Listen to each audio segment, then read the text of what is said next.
Hello everyone, this is Movie Hot. High school students from Class 3E, the delinquents and slackers hated by the entire school. But one day a strange creature demands to become their homeroom teacher, and these wayward teens will be trained in the art of assassination. The most insane part of it all? The students' primary mission will be to kill their own teacher. It seems like utter madness, but the students quickly begin to understand the advantages of such training. What will come of this venture? A terrible catastrophe causes panic across all of humanity. Someone blew up the moon, destroying 2/3 of it. The Japanese government manages to locate the criminal on their soil, and the military approaches the villain's hideout. Soldiers stumble upon a mysterious tentacled creature that kills them one by one. Sometime later at a Japanese school, the principal tells his assistant about the most backward class in his institution. Now the outcasts of Class 3E, who have been held back for the third time, will be sent to study in the old school building in the mountains and given a chance to change their lives in a rather original way. The students' surprise, their new homeroom teacher turns out to be the very creature that destroyed the moon. Representative of the Japanese government, Tadami Karasuma, explains that they are humanity's last hope. In short, he is giving us a little time before he destroys our planet. During this time, you must kill him. In a year, the monster wants to destroy Earth, and no one knows why it decided to strike a deal with the authorities to become a school teacher. The monster promises not to harm the students, who are issued special weapons and ammunition. Their material resembles rubber and is harmless to humans, but lethal to the yellow villain. The reward for whoever achieves the goal will be 10 million yen. Karasuma and his assistant, former assassin Irina Yelovich, will conduct combat physical education and English classes. Among the students, Nagisa Shota stands out, taking notes in a notebook about the monster's weaknesses and peculiarities. During recess, classmates convince the boy to be part of their first assassination attempt. In Japanese class, Nagisa approaches the teacher to turn in an assignment. The boy tries to stab him with a hidden knife, but the teacher just laughs at such a pitiful attempt. It turns out Nagisa had a homemade grenade hidden in his inner pocket, which a classmate remotely activated. The teacher didn't expect that. An explosion occurs, throwing Nagisa several meters back. Classmates Takasuka, Yoshida, Ima Romansu rejoice in victory and say they will pay for Nagisa's treatment. Although the explosion was real, the grenade only contained anti-monster bullets. But when the dust settles, the students find the skin the yellow octopus shed to dampen the blast wave. The alien himself sits on the ceiling and explains he performs such a trick once a month. Enraged, he turns crimson red to scold the bullies who were willing to sacrifice a classmate for victory and who used forbidden weapons not issued to them. The monster quickly moves through the city, taking house number plates from the homes of the violators' relatives. Since he promised not to touch the students, he threatens serious consequences for their loved ones. However, a few seconds later, his anger turns to mercy, and he praises Nagisa for catching him off guard. Be careful and keep trying to kill me, but next time he needs to be more careful, and the whole class must think about each other's safety. Since the teacher has no name, student Kayano suggests calling him Koro-sensei. The next day, the class manages to trap the monster in a net, luring him with an adult magazine. But even inside it, Koro dodges all attempts to shoot him, then escapes the trap and assigns twice as much homework. Nagisa notes the teacher's vindictiveness in his notebook. At this moment, a new student, Karma, arrives at the school. He started a fight and was expelled, despite being an excellent student. Karma extends his hand to the teacher, and Koro is wounded by hidden blade fragments the newcomer glued to his palm. He becomes the best student in the class and tries in various ways to provoke and kill the teacher, but the result is only public humiliation. When Karma doesn't show up for class and sits alone, Nagisa approaches him and says he even kind of likes the new teacher. They are interrupted by Koro-sensei, who asks the students to return to class. But instead, Karma walks to the edge of a cliff and jumps. If the teacher tries to save him, the student will shoot him right in the head. And if he lets Karma fall, he will break his promise and fail in his duty as a teacher. But this plan also fails when the alien creates a sticky web from his body and catches Karma in it. After this, the boy completely despairs, though he concludes that Koro is indeed much better than his past teachers. It turns out the boy was unjustly expelled for standing up for a student from Class 3E who was being beaten by honor students from Class A. Meanwhile, the Minister of Defense reports to Karasuma that the governments of other countries will proceed to destroy all of Japan if the students fail to kill the monster. To assist with this, the military will send a special new student to the class. The newcomer turns out to be a robot equipped with the latest version of artificial intelligence and a huge arsenal of weapons. The girl robot is considered a full-fledged student, so Koro is not allowed to destroy her. She fires a machine gun burst at him, but the endless struggle has no effect, only causing dissatisfaction among classmates who have to sweep the classroom each time. Unable to bear it, they chain the robot up.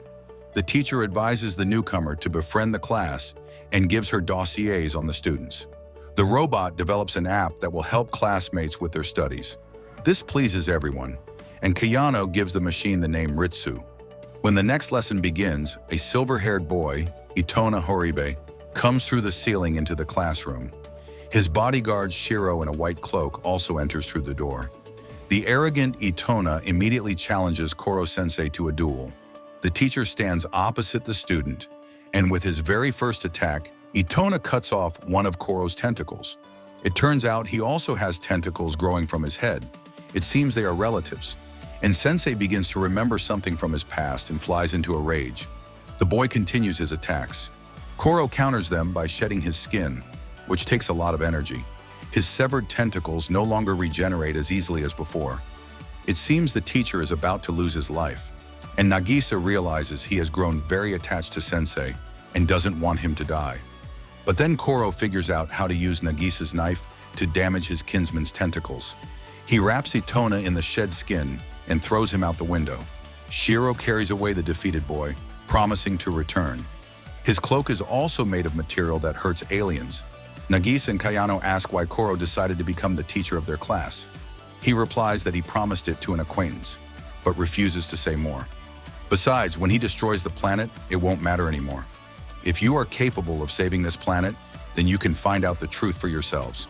Nagisa asks what else they can do to achieve their goal, and Sensei suggests holding extra classes on weekends. There, Koro clones himself to work with all students simultaneously on individual programs. Nagisa notes that this drains the teacher's strength. While teacher Todomi reports on the students' strengths, Irina tells the girls about her youth. Just then, she notices an uninvited guest and tries to kick him out. Koro escapes and visits Todomi. With him, Sensei reminisces about the past. He was once in love. It seems it all ended tragically. Soon on government orders, a new instructor, Takaoka, arrives to replace Todomi. Cheerful and casual, the teacher is much more popular with the teens than his strict predecessor. But the situation changes very quickly. One of the female students collapses from exhaustion due to grueling training. She says she wants Todomi back, and Takaoka's face changes sharply as he slaps her. He wants to continue the beating, but Todomi hears the cries for help and grabs the raised fist.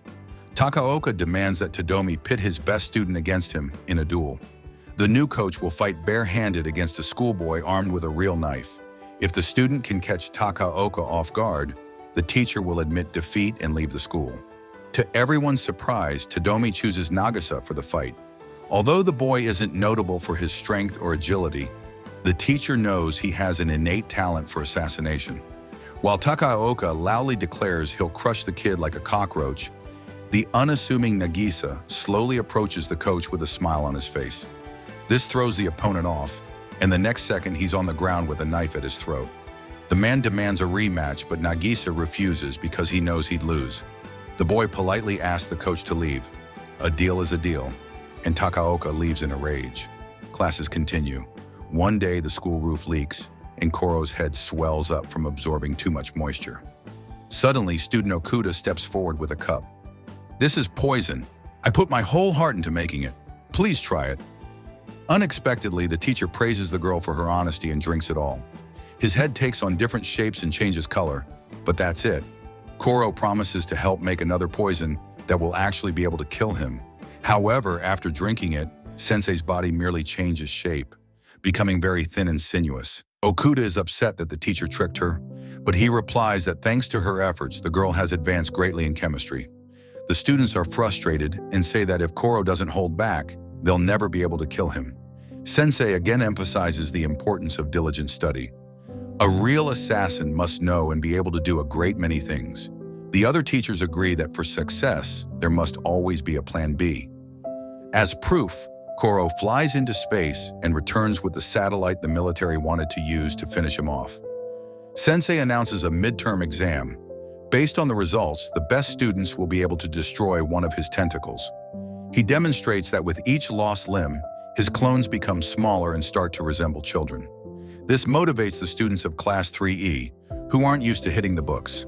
Additionally, Koro takes the students around the world with him to practice English and take photos for the graduation album. 6 students get the highest scores, meaning Koro will lose all his tentacles and be unable to resist. The class begins preparing a plan for the final battle and builds traps and fortifications around the school. The night before the holidays begin, the students start to doubt whether they really need to kill Koro-sensei. He was one of the few teachers who treated the failures with love and respect. They remember another kind teacher, Yukimura, who disappeared somewhere. Nagisa appears and reminds them that there's no room for doubt. It's the kid's duty to save the planet. In the morning, Sensei is tied up and deprived of his tentacles, then doused with water to which he is vulnerable. The students unleash their assault. The teacher is cornered. An explosion throws the teens aside, and the octopus disappears. His body is destroyed, leaving only his head encased in an impenetrable protective sphere. Even a nuclear bomb couldn't break it. But in 24 hours, the protection will disappear, making Koro vulnerable again.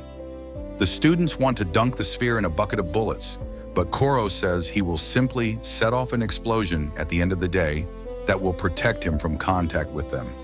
Suddenly, some students begin to faint. Kayano notes they have a fever, and a jeep with Takaoka and his gang is already pulling up to the school. Before leaving, he infected the students with a virus, and they will die within 3 days if they don't get the antidote. The coach shows 2 bottles of the life-saving substance. He demands they hand over Koro-sensei's head to restore his reputation with the Ministry of Defense. While the octopus warns that Takaoka is unlikely to honor the deal, Itona appears with his white tentacles and also demands the head. In the shootout, Todomi is wounded, and Nagisa grabs Sensei and runs off with Karma. Takaoka drives away with the antidote, and the fugitives climb a tall tower, trying to hide from Itona. While Karma desperately tries to prevent the teacher from being taken and injures his leg, they hang over the abyss. Both are unable to resist any longer, and Karma pretends to surrender, but instead tricks and provokes Itona, kicking Koro's head back toward Nagisa. This buys them a little time. Then a downpour pours from the sky, draining Itona's strength. It turns out this was the Plan B the novice assassins had prepared for their teacher, but it was his brother who fell for it. Koro invites Itona to join the class and continue his studies. And then the guys get messages from the robot Retsu, calling them to help the others. Nagisa appears with a bag in his hands and meets Takaoka. The man plans to encase the octopus's head in cement in a container along with Kayano. That way, when the protective period expires, the teacher won't be able to set off the explosion that would repel the bullets. If he isn't willing to sacrifice Kayano, he will have to die. Takaoka orders Nagisa to hand over the monster, but the boy begs the man not to take away from the class, which no one believed in, the right to kill their teacher and earn recognition. The man is unmoved by the teen's plea and humiliates him by stepping on his head with his boot. He takes the bag and finds only a soccer ball inside. Takaoka was prepared for the trick and held back the antidote. Students who have been cured of the virus emerge from the school. They themselves submerge Takaoka and his gang in concrete. It turns out Okuda studied chemistry so well that she managed to concoct the antidote herself.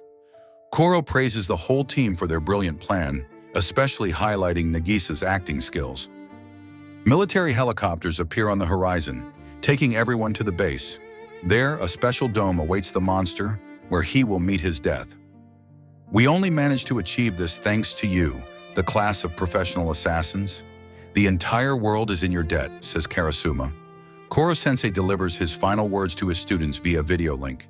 He says they are his favorite class, and for a teacher, there is no greater happiness than seeing his students succeed. As thousands of bullets rain down on Sensei, Nagisa barely holds back his tears. A timer counts down the final moments, and an explosion occurs. The military begins to celebrate, but all the students of Class 3E weep bitterly for the most caring teacher in their lives.